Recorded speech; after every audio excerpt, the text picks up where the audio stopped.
আসাদুজ্জামান মিয়ার দুর্নীতির অনুসন্ধান চেয়ে দুদকে আবেদন। সাবেক ডিএমপি কমিশনার আসাদুজ্জামান মিয়ার বিরুদ্ধে পত্রপত্রিকায় প্রকাশিত অভিযোগ অনুসন্ধানে দুদকে আবেদন করেছেন সুপ্রিম কোর্টের এক আইনজীবী। বৃহস্পতিবার সুপ্রিম কোর্টের আইনজীবী সালাউদ্দিন রিগান দুদকে এই আবেদন করেন। দুদক চেয়ারম্যান বরাবর করা আবেদনে উল্লেখ করা হয়, আমি বাংলাদেশ সুপ্রিম কোর্টের একজন আইনজীবী ও সচেতন নাগরিক, মানবাধিকার ও আইনের শাসন প্রতিষ্ঠার জন্য কাজ করে যাচ্ছি। গত 16 জুন 2024 তারিখে দৈনিক একটি পত্রিকায় মিয়া সাহেবের যত সম্পদ শীর্ষক একটি প্রতিবেদন প্রকাশিত হয়।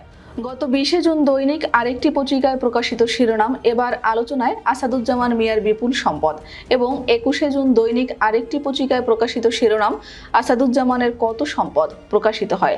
অত্যন্ত দুঃখের বিষয়, জাতীয় দৈনিকের পাতা জুড়ে সংবাদ প্রকাশিত হওয়ার পরও অনুসন্ধানের জন্য যথাযথ কর্তৃপক্ষ কোনো উদ্যোগ গ্রহণ করেনি।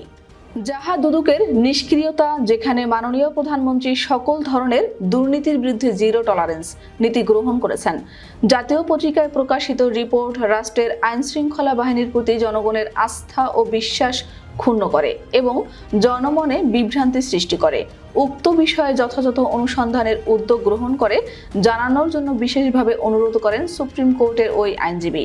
আসাদুজ্জামান মিয়ার সম্পদ নিয়ে আলোচনার সূত্রপাত হয় ঈদুল আজহার আগের দিন রোববার ঢাকার একটি দৈনিক পত্রিকার খবরকে কেন্দ্র করে। ওই খবরে বলা হয়, পুলিশের সাবেক এই ঊর্ধ্বতন কর্মকর্তার স্ত্রীর নামে ঢাকায় একটি বাড়ি ও দুটি ফ্ল্যাট, ছেলের নামে একটি বাড়ি এবং মেয়ের নামে একটি ফ্ল্যাট রয়েছে। এছাড়া ঢাকা, গাজীপুর ও নারায়ণগঞ্জে তার স্ত্রী ও সন্তানদের নামে 67 শতক জমি রয়েছে। এই 3 জেলায় তার পরিবারের সদস্যদের নামে রয়েছে আরও 166 শতক জমি। যদিও আসাদুজ্জামান মিয়া 16 জুন মুঠোফোনে গণমাধ্যমের কাছে দাবি করেন তার সব সম্পদ বৈধ আয়েই কেনা।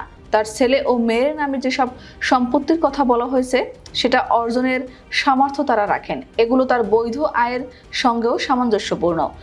দৈনিক পত্রিকায় প্রকাশিত প্রতিবেদনের তথ্য বলছে, রাজধানীর বসুন্ধরা আবাসিক এলাকার এল ব্লকের লেন 1/A 166 এবং 167 নম্বরে 10 কাঠা জমির উপর সাবেক পুলিশ কর্মকর্তা আসাদুজ্জামান মিয়ার স্ত্রী আফরোজা জামানের মালিকানায় 6 তলায় একটি বাড়ি রয়েছে।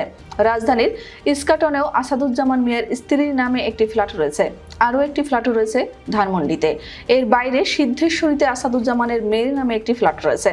প্রতিবেদনে আরও বলা হয়, গাজীপুরের কালীগঞ্জের চাঁদখোলা মৌজায় 2017 থেকে 2019 সালের মধ্যে সর্বমোট 106 শতক জমি কেনা হয় আসাদুজ্জামানের স্ত্রী আফরোজা জামানের নামে। এছাড়া 2018 সালে নারায়ণগঞ্জের রূপগঞ্জের কোয়ামশাইল কায়েতপাড়া মৌজায় আফরোজার নামে 28 শতক জমি কেনা হয়।